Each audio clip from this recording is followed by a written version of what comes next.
कहानी की शुरुआत होती है मैलरी नाम की एक लड़की से, जो कि एक पेंटिंग बना रही होती है। मैलरी प्रेग्नेंट है और कुछ ही दिन बाद उसका बच्चा पैदा होने वाला है। तभी उसकी बहन जेसिका आती है और मैलरी से कहती है कि तुमने टीवी पर न्यूज देखा है, न्यूज में कुछ अजीब सी खबरें दिखाई जा रही हैं। मैलरी जब न्यूज देखती है तो उसे पता चलता है कि रशिया में एक ऐसी बीमारी फैल गई है जिसमें इंसान अपने दिमाग पर कंट्रोल खो देता है और यह बीमारी उस इन्फेक्टेड इंसान को खुद की जान लेने पर मजबूर कर देती है। रिपोर्टर बताता है कि अब तक पूरी तरह से किसी को भी पता नहीं है कि यह एक बीमारी है या फिर कोई वायरस। बस अचानक किसी चीज को देखकर लोग अपने आप पे कंट्रोल खोकर बेरहमी से अपनी जान ले लेते हैं। न्यूज में बताया जाता है कि यह बीमारी लाखों लोगों में फैल गई है और अब यह बीमारी रशिया से दूसरी कंट्रीज में भी फैल रही है। लेकिन मैलरी इस न्यूज को इग्नोर करके जेसिका के साथ अपनी प्रेगनेंसी चेकअप के लिए हॉस्पिटल चली जाती है। वहां डॉक्टर उसे खुशखबरी देती है कि बच्चा बिल्कुल ठीक है और जल्द ही वो मां बनने वाली है। यह सुनकर मैलरी खुश हो जाती है और वापस घर लौटने लगती है। लेकिन हॉस्पिटल से निकलते वक्त मैलरी की नजर एक लड़की पर पड़ती है जो अपने सिर को जोर जोर से सामने के शीशे से मार रही होती है। यह देखकर मैलरी घबरा जाती है और जल्दी जाकर जेसिका के साथ कार में बैठ जाती है। मैलरी जेसिका से कहती है कि जल्दी चलो, मुझे लगता है कि रशिया का वो खतरनाक वायरस यहाँ भी पहुंच चुका है। बाहर सड़कों पर लोगों में हलचल मच चुकी थी और लोग खुद को मारने लगे थे। जेसिका जल्दी से गाड़ी स्टार्ट करके तेजी से घर की तरफ गाड़ी को भगाती है, लेकिन अब हालात और बिगड़ते जा रहे थे। सड़क पर बहुत सारे एक्सीडेंट होने लगते हैं। यह देखकर मैलरी बहुत ज्यादा डर जाती है और तभी ड्राइव करते हुए जेसिका कुछ ऐसा देख लेती है जिससे उसकी आंखों का कलर चेंज हो जाता है। अब जेसिका अपने आप पर कंट्रोल खोकर कार की स्पीड बढ़ा देती है और सामने से आने वाली गाड़ियों से खुद का एक्सीडेंट करवाने लगती है। मैलरी उसे ऐसा करने से रोकती है पर जेसिका नहीं रुकती, जैसे किसी ने उसके दिमाग पर काबू कर लिया हो। और तभी कार एक दूसरी गाड़ी से टकराकर इनका एक्सीडेंट हो जाता है। लकीली इस एक्सीडेंट में दोनों बच जाती हैं और दोनों गाड़ी से बाहर निकल आती हैं। लेकिन इससे पहले कि मैलरी कुछ समझ पाती, तभी वो देखती है कि उसकी बहन जेसिका एक ट्रक के सामने आकर अपनी जान दे देती है। मैलरी अपनी आंखों के सामने जेसिका की इतनी भयानक मौत देखकर बहुत ज्यादा डर जाती है। लेकिन हालात कुछ ऐसे थे कि उसे अपनी बहन की डेड बॉडी के पास जाने का टाइम भी नहीं मिलता। वो देखती है कि चारों तरफ लोगों में भगदड़ मची हुई है और मैलरी भी उन्हीं लोगों में शामिल होकर आगे की तरफ दौड़ने लगती है। लेकिन पीछे से उसे कोई धक्का देकर नीचे गिरा देता है। तभी एक औरत उसकी मदद करने आती है, लेकिन इससे पहले कि वो मैलरी को उठा पाती, तभी उसे भी सामने कोई चीज दिखाई देती है और वो औरत भी जेसिका की तरह एक जलती हुई कार में बैठकर अपनी जान दे देती है। इसी बीच टॉम नाम का एक बंदा आता है। वो मैलरी को उठाकर पास के घर के अंदर ले आता है। इस घर में पहले से कुछ लोग मौजूद होते हैं और ये लोग भी अचानक से ये सब देखकर बहुत ज्यादा डरे हुए होते हैं। घर के अंदर मौजूद सभी लोग एक दूसरे से पूछते हैं कि आखिर क्या हो रहा है, पर किसी को कुछ पता नहीं होता। इसलिए ये लोग टीवी ऑन करते हैं। न्यूज में बताया जाता है कि बाहर कुछ ऐसी चीज मौजूद है जिसे देखते ही लोग पागल हो जाते हैं और खुद को मारने पर उतर आते हैं। रिपोर्टर बताता है कि यह वायरस पूरी दुनिया में फैल चुका है, इसलिए जो कोई भी इस वायरस से इन्फेक्टेड नहीं हुआ है उसे चाहिए कि वो अपने घर की सारी खिड़की दरवाजे बंद रखे और घर से बाहर निकलने की गलती बिल्कुल न करे। ये लोग जल्दी से घर की सभी खिड़कियां बंद कर देते हैं और साथ ही साथ खिड़कियों के शीशे भी पेपर से ढक देते हैं ताकि बाहर मौजूद उस राक्षस की नजर अंदर इन पर न पड़ सके। इसी तरह से 3 दिन बीत जाते हैं, लेकिन अभी तक किसी को समझ नहीं आता कि यह सब क्या हो रहा है। ये सभी लोग घर में परेशान बैठे होते हैं। तभी बाहर से दरवाजे पर नॉक होता है। एक लड़की जो रो रो कर इनसे रिक्वेस्ट करती है कि प्लीज दरवाजा खोलो। टॉम उस लड़की के लिए दरवाजा खोलने जाता है, पर डगलस उसे दरवाजा खोलने से मना करता है क्योंकि उसे डर था कि कहीं यह लड़की इन्फेक्टेड ना हो। लेकिन यहाँ मैलरी डगलस पर बंदूक तान देती है और टॉम को उस लड़की के लिए दरवाजा खोलने को कहती है। टॉम उसके लिए दरवाजा खोल देता है और वो लड़की अंदर आ जाती है। उस लड़की का नाम ओलिम्पिया है और ओलिम्पिया भी प्रेग्नेंट थी। ओलिम्पिया से जब पूछा जाता है कि तुम अपनी आंखों पर पट्टी लगाकर यहाँ तक कैसे पहुंची, तब ओलिम्पिया बताती है कि उसका खाना खत्म हो गया था, इसीलिए वो एक एक करके हर एक घर का दरवाजा नॉक करते हुए यहाँ तक पहुँच गई। यह सुनकर डगलस कहता है कि हम सबका भी भूख से बुरा हाल हो गया है क्योंकि ये लोग भी पिछले 7 दिनों से इसी घर में फंसे हुए हैं। इसलिए ये लोग सोचते हैं कि बाहर से खाना कैसे लाया जाए। हालांकि घर से कुछ ही दूर एक सुपरमार्केट है, लेकिन वहां तक बिना देखे पहुंचना एक बड़ा चैलेंज था। तब इस घर का मालिक कहता है कि घर के बाहर सीसीटीवी कैमरास लगे हुए हैं। अगर हम सीसीटीवी कैमरा के जरिए उन मॉन्स्टर्स का लोकेशन पता लगा लें तो हम उन मॉन्स्टर्स से छिपकर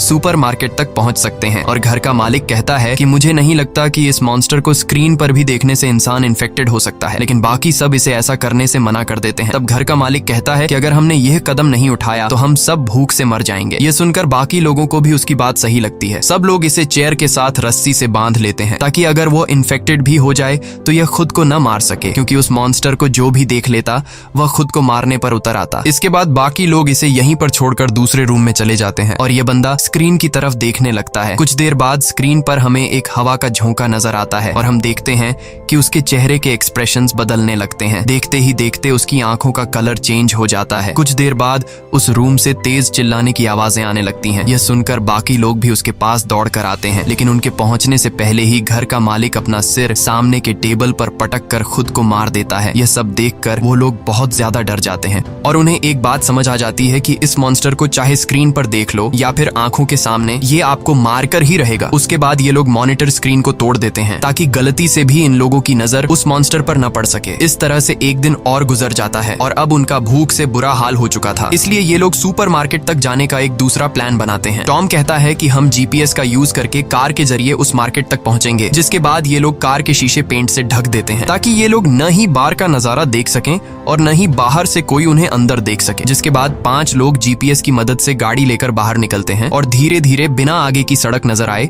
जीपीएस की मदद से आगे बढ़ते हैं। यहाँ हम देखते हैं कि पूरा शहर वीरान हो चुका है। चारों तरफ सड़क लाशों से भरी पड़ी है। कुछ दूर आगे जाने के बाद कार तेजी से वाइब्रेट करने लगती है। कार के सेंसर से पता चलता है कि कार को चारों तरफ से उन मॉन्स्टर्स ने घेर लिया है, लेकिन टॉम हार नहीं मानता और गाड़ी को आगे बढ़ाता है और जैसे तैसे करके ये लोग स्टोर तक पहुंच जाते हैं, जहाँ पर ये लोग अपनी आंखों पर पट्टी बांधकर कार से उतरते हैं और स्टोर के अंदर पहुंच जाते हैं। अंदर आकर ये लोग सबसे पहले खिड़की दरवाजे बंद करते हैं और फिर ये लोग अपनी आंखों से पट्टियां उतार देते हैं। स्टोर में खाने पीने और जरूरत की तमाम चीजें मौजूद थीं, जिसे देखकर वे सभी बहुत खुश होते हैं और हर एक बंदा जितना हो सके उतना राशन इकट्ठा कर लेता है। यहाँ हम मैलरी और टॉम को देखते हैं जो एक दूसरे से बातें कर रहे होते हैं। टॉम एक अच्छा इंसान था और टॉम ने मैलरी की जान भी बचाई थी। उनकी बातों से हमें पता चलता है कि ये एक दूसरे को पसंद करने लगे हैं। इसके बाद ये दोनों भी खुद के लिए जरूरत की चीजें ढूंढने लगते हैं। मैलरी को एक पिंजरे में 3 बर्ड्स मिलते हैं जिन्हें वह अपने साथ रख लेती है और तभी स्टोर का दरवाजा कोई नॉक करता है, लेकिन ये लोग डर के मारे उस आदमी के लिए दरवाजा नहीं खोलते।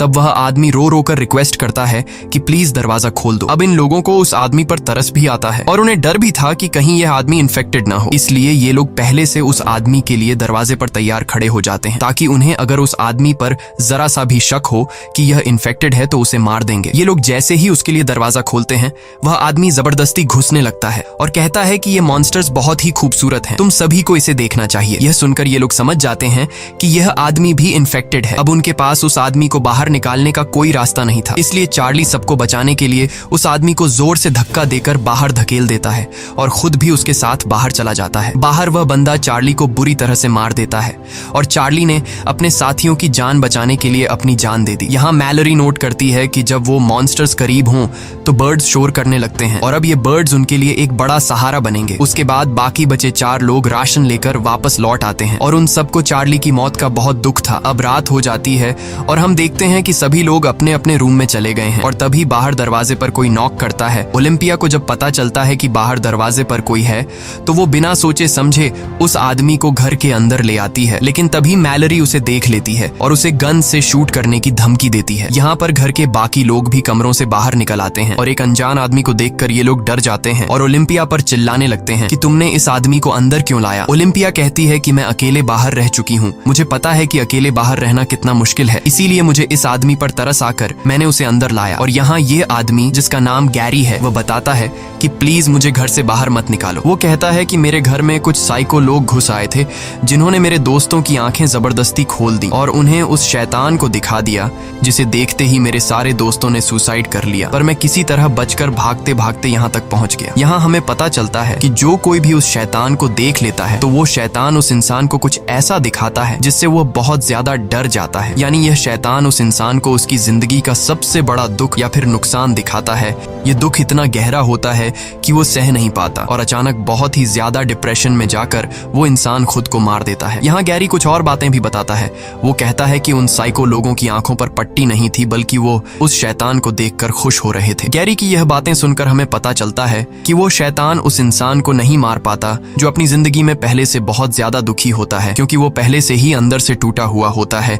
इसलिए वो इंसान जो पहले से अपनी जिंदगी डिप्रेशन में गुजार रहा हो, उस पर शैतान की इस चाल इस्तेमाल का ज्यादा असर नहीं होता, बल्कि शैतान उसे अपना गुलाम बना लेता है ताकि इंसान के रूप में रहते हुए ये लोग और इंसानों का शिकार कर सकें। अब क्या गैरी भी उस शैतान का एक पपेट है या फिर इन्हीं की तरह एक आम इंसान, ये तो हमें आगे पता चलेगा। यहाँ सब लोग गैरी को घर में रहने की इजाजत दे देते हैं, लेकिन डगलस को गैरी पर बिल्कुल भरोसा नहीं होता और वो गुस्से में गन लेकर उसे बाहर निकलने की धमकी देता है। पर तभी पीछे से शर्ला आकर डगलस को सर पर किसी चीज से मारकर बेहोश कर देती है और सब मिलकर डगलस को दूसरे कमरे में बंद कर देते हैं और गैरी सबका शुक्रिया अदा करता है। उसके बाद अगले दिन अचानक मैलरी और ओलिम्पिया दोनों को एक साथ लेबर पेन्स शुरू हो जाते हैं। टॉम और शर्ला उनकी मदद करते हुए दोनों को ऊपर के कमरे में ले जाते हैं, लेकिन गैरी नीचे ही रहता है और उसकी हरकतें भी कुछ अजीब सी होने लगती हैं। वो शैतान की ढेर सारी तस्वीरें निकालकर टेबल पर रख देता है और उसकी आंखें देखकर हमें पता चलता है कि गैरी भी शैतान के कंट्रोल में है। इसी बीच मैलरी और ओलिम्पिया अपने बच्चों को जन्म देती हैं। ओलिम्पिया को एक बेटी होती है और मैलरी को एक बेटा। लेकिन नीचे पिंजरे में बंद पंछी शोर करने लगते हैं, जिसे गैरी तंग होकर पिंजरे को उठाकर फ्रिज में बंद कर देता है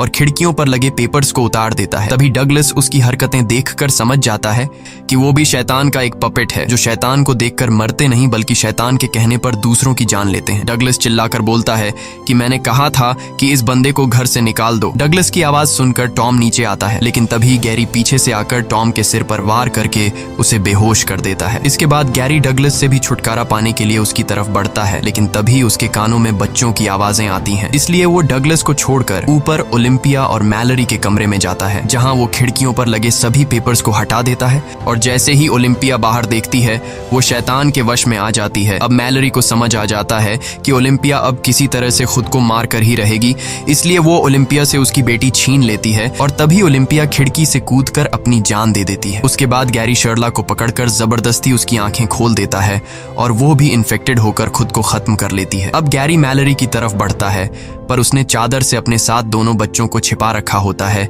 इसलिए अभी तक वो ठीक रहती है। पर गैरी उसे चादर छीनकर बाहर देखने के लिए उकसाने लगता है, लेकिन तभी वहां डगलस बंदूक लेकर पहुंचता है और अपनी आंखें बंद करके गैरी को शूट करने की कोशिश करता है। पर गैरी को पता होता है कि डगलस को नजर नहीं आ रहा, इसलिए वो मौके का फायदा उठाते हुए दौड़कर डगलस को अपने साथ ऊपर के फ्लोर से नीचे ग्राउंड फ्लोर पर गिरा देता है। गैरी डगलस को सीजर से मार देता है, ये कहते हुए कि तुम उस शैतान की खूबसूरती को नहीं देख पाओगे। इसी बीच टॉम को होश आता है और किसी तरह शॉट गन उठाकर गैरी को मारकर खत्म कर देता है। उसके बाद टॉम ऊपर जाकर मैलरी और बच्चों को शांत करता है। अब सिर्फ टॉम, मैलरी और 2 बच्चे जिंदा बचे थे। इसके बाद 5 साल के बाद का सीन दिखाया जाता है, जहां मैलरी और टॉम अब रिलेशनशिप में हैं और बच्चे भी बड़े हो चुके हैं, लेकिन खतरा अभी तक टला नहीं। बाहर अभी भी शैतान के कंट्रोल में लोग घूम रहे थे और वो नॉर्मल इंसानों को पकड़कर मार डालते थे। ये लोग पिछले 5 सालों से इसी तरह से चुपचाप जिंदगी गुजार रहे हैं। मैलरी ने बच्चों को इस मुश्किल स्थिति में सरवाइव करने के सभी तरीके सिखा दिए थे। यहाँ आप लोगों को भी पता चल चुका होगा कि जो लड़का है वो मैलरी का अपना बेटा है, लेकिन ये लड़की मैलरी की बेटी नहीं, बल्कि ये लड़की ओलिम्पिया की बेटी है, जो मरने से पहले ओलिम्पिया ने मैलरी के हवाले कर दी थी। एक दिन रेडियो से आवाज आती है जिसमें रिक नाम का एक आदमी बताता है कि हम जहाँ पर हैं ये जगह पूरी तरह से सेफ है। यहाँ पर हमारी एक कॉलोनी है, इस कॉलोनी में खाने पीने और जरूरत की तमाम फैसिलिटीज मौजूद हैं। वो आदमी बताता है कि अगर तुम लोग यहाँ आना चाहते हो तो नदी के बहाव के साथ आओ। जब नदी का बहाव सबसे तेज होगा तो वहीं पास के जंगल के बीच हमारी कॉलोनी मिल जाएगी। वहाँ बहुत सारे बर्ड्स हैं जिनकी आवाज सुनकर तुम हमें ढूंढ सकते हो, और हाँ, नदी के बहाव के साथ यहाँ आने में तुम्हें 2 दिन लगेंगे। टॉम उस आदमी पर भरोसा करके वहाँ जाना चाहता था, पर मैलरी वहाँ जाने से मना करती है। वो कहती है शायद ऐसा भी हो सकता है कि वो इंसान इन्फेक्टेड हो जो हमें यहाँ से निकाल कर मार देना चाहता हो। रात को टॉम मैलरी को समझाता है कि अगर हमें जिंदा रहना है तो वहाँ जाना ही पड़ेगा। आखिर कब तक हम लोग यहाँ इस तरह से ब्लाइंड जिंदगी गुजारेंगे। अगले दिन जब ये लोग सामान लेने बाहर जाते हैं तभी कुछ साइको लोग उन पर हमला करने पहुंच जाते हैं। टॉम मैलरी और बच्चों को समझाता है कि यही वक्त है यहाँ से निकलने का। मैं उन लोगों को बातों में उलझाता हूँ, तुम लोग चुपके से पीछे के रास्ते से यहाँ से निकल जाना और नदी से होते हुए रेडियो पर बताई गई जगह पर पहुंच जाना। लेकिन मैलरी टॉम को इस तरह से अकेले नहीं छोड़ना चाहती थी। तब टॉम कहता है कि हमें जिंदा रहने के लिए किसी एक को तो अपनी जान देनी पड़ेगी। इसके बाद टॉम मैलरी और बच्चों को पीछे के रास्ते से निकाल देता है और खुद अपनी आंखों पर पट्टी बांधकर शॉटगन लेकर उन साइको लोगों के सामने आता है। वे लोग टॉम को पट्टी हटाने के लिए कहते हैं, लेकिन टॉम उन्हें बातों में उलझाने की कोशिश करता है ताकि मैलरी बच्चों को लेकर यहाँ से निकल सके, पर तभी वे लोग मैलरी को जाते हुए देख लेते हैं। अब इससे पहले कि वे लोग मैलरी को पकड़ने के लिए उसके पीछे जाते, तभी टॉम गोलियां चलाकर 2 लोगों को मार देता है। इस दौरान वो खुद भी घायल हो जाता है और अब बिना देखे बाकियों को खत्म करना उसके लिए मुश्किल हो रहा था, इसलिए वो अपनी आंखों से पट्टी हटा देता है और वहां पर मौजूद 2 और लोगों को भी मार देता है। अब सिर्फ एक ही साइको इंसान बचता है और जब टॉम उस आखिरी बचे हुए साइको इंसान को मारने जाता है, तभी वो शैतान भी वहां पर पहुंच जाता है और वो शैतान टॉम को अपने वश में करने लगता है। लेकिन पूरी तरह से वश में आने से पहले टॉम उस आखिरी बचे आदमी को भी मार देता है और फिर उसी गन से खुद भी अपनी जान ले लेता है। वहीं मैलरी गोली की आवाज सुनकर समझ जाती है कि टॉम अब मर चुका है। वो बहुत ज्यादा रोती है क्योंकि इस मुश्किल वक्त में टॉम ही उसका सहारा था। जिसके बाद वो रेडियो पर बताए हुए ठिकाने पर जाने की तैयारी करने लगती है। वो बच्चों को समझाती है कि यह सफर बहुत मुश्किल होगा, लेकिन हमें जिंदा रहने के लिए वहां पर जाना ही होगा। और एक बात ध्यान से सुनो, चाहे जो भी हो जाए, तुम दोनों को अपनी आंखों से पट्टी नहीं उतारनी है, वरना तुम दोनों मारे जाओगे। इसके बाद मैलरी खुद के और अपने बच्चों की आंखों पर पट्टी बांधकर नदी की तरफ निकल पड़ती है और रस्सी का सहारा लेते हुए नदी तक पहुंच जाती है, जहां ये लोग एक बोट में बैठकर नदी के बहाव के साथ आगे बढ़ने लगते हैं। मैलरी अपने साथ पिंजरे में बंद उन बर्ड्स को भी रखती है। कुछ घंटों के सफर के बाद मैलरी रेडियो के जरिए उस कॉलोनी में रहने वाले लोगों से कांटेक्ट करती है जहां वो जा रही है। लेकिन तभी पिंजरे में बंद परिंदे शोर करने लगते हैं और उसी वक्त एक डरावनी आवाज मैलरी को बार बार पुकारने लगती है, पर वो सब कुछ इग्नोर करके आगे बढ़ना जारी रखती है। कुछ ही दूर जाने के बाद वो आवाज उसके और करीब होने लगती है। अब हम देखते हैं कि एक आदमी मैलरी के काफी करीब आकर उससे कहता है कि तुम अपनी आंखों से पट्टी निकाल दो, तुम यहाँ पर सेफ हो और मेरे पास खाना भी है। लेकिन मैलरी बच्चों को चादर से छिपाकर गन से चारों तरफ शूट करने लगती है, जिससे वो आदमी समझ जाता है कि मैलरी अपनी आंखों से पट्टी नहीं हटाएगी। इसलिए वो आदमी बोट के पास आकर मैलरी पर हमला कर देता है और जबरदस्ती मैलरी की आंखों से पट्टी हटाने की कोशिश करता है। और यह आदमी भी गैरी की तरह मैलरी से कहता है कि तुम्हें अपनी आंखों से पट्टी हटाकर उस शैतान को देखना चाहिए, वो बहुत ज्यादा खूबसूरत है। लेकिन मैलरी खुद को बचाने के लिए एक हथियार से उस पर हमला कर देती है और उसे मारकर वहां से बच निकलती है। इस तरह से सफर करते हुए मैलरी और बच्चों को 24 घंटे गुजर चुके थे और ये लोग बहुत ज्यादा थक जाते हैं। तभी अचानक बोट एक ट्रक से टकराती है, जिससे उसका बेटा और खाने पीने का सामान पानी में गिर जाता है। अब मैलरी अपने बेटे को तो पानी में डूबने से बचा लेती है, लेकिन इनके पास जो खाने पीने की चीजें थीं वो नदी में बह जाती हैं। ये देखकर मैलरी बहुत ज्यादा परेशान हो जाती है, क्योंकि अगर उन्हें खाने पीने की चीजें नहीं मिली तो वो भूख से मर जाएंगे। इसलिए मैलरी खाना ढूंढने के लिए बोट को नदी के किनारे लगाती है और बच्चों से कहती है, चाहे कुछ भी हो जाए तुम दोनों बोट पर ही रहना और अपनी आंखों से पट्टी बिल्कुल भी मत निकालना। इसके बाद वो बोट से एक रस्सी बांधकर खाने पीने की चीजें ढूंढते हुए जंगल के बीच एक घर में पहुंचती है और वहां उसे कुछ खाने पीने की चीजें मिल भी जाती हैं। लेकिन सामान लेकर जब वो वापस लौटने वाली होती है, तभी वो शैतान उसके पीछे पड़ जाते हैं और मैलरी को इंसानों की आवाज में बुलाने लगते हैं। मैलरी गोलियां चलाते हुए तेजी से वहां से भागती है। गोलियों की आवाज सुनकर ओलिम्पिया की बेटी खुद को रस्सी से बांधकर बोट से उतरती है और मैलरी को ढूंढने के चक्कर में सीधे उस शैतान के पास चली जाती है। लेकिन तभी मैलरी उसे खींचकर वापस ले आती है और गुस्से में उसे डांटती है कि मैंने तुमसे कहा भी था कि बोट से मत उतरना। इसके बाद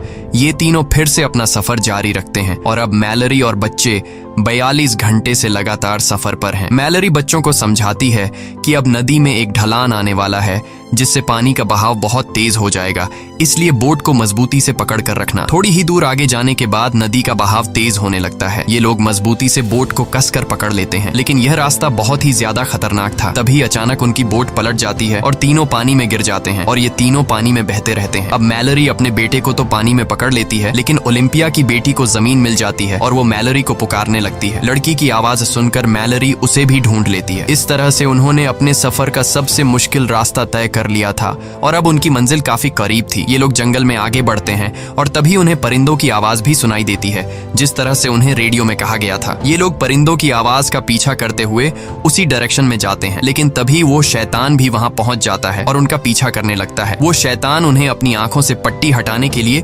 बहकाने की कोशिश करता है, लेकिन मैलरी बच्चों से कहती है कि आवाज पर ध्यान मत दो और आगे बढ़ते रहो। आगे बढ़ते दौरान अचानक मैलरी नीचे गड्ढे में गिर जाती है और बेहोश हो जाती है। बच्चे भी परेशान हो जाते हैं कि मैलरी कहाँ गई। वे लोग मैलरी को यहाँ वहाँ ढूंढने लगते हैं और मौके का फायदा उठाते हुए वो शैतान मैलरी की आवाज में बच्चों से पट्टी उतारने को कहता है। ना समझ बच्चे शैतान को मैलरी समझकर अपनी आंखों से पट्टी उतारने लगते हैं, पर तभी सही समय पर मैलरी होश में आ जाती है और जोर से चिल्लाकर बच्चों को पट्टी उतारने से रोक लेती है और उनकी आवाज को फॉलो करते हुए बच्चों के पास आ जाती है। इसके बाद मैलरी उन्हें लेकर बर्ड्स की आवाज सुनते हुए भागना शुरू करती है, क्योंकि इस बीच वो शैतान बिल्कुल उनके पीछे पड़ा हुआ था और हर एक संभव कोशिश करके इन लोगों को कॉलोनी में एंटर होने से रोकने की कोशिश कर रहा था। पर ये लोग शैतान को इग्नोर करके फाइनली उस जगह तक पहुंच जाते हैं और मैलरी जल्दी दरवाजा खोलने के लिए इन लोगों से रिक्वेस्ट करती है। वो लोग उन्हें अंदर ले आते हैं और सबसे पहले उनकी आंखें चेक करके कंफर्म किया जाता है कि वह इन्फेक्टेड हैं या नहीं। जब उन्हें पता चलता है कि ये तीनों इन्फेक्टेड नहीं हैं,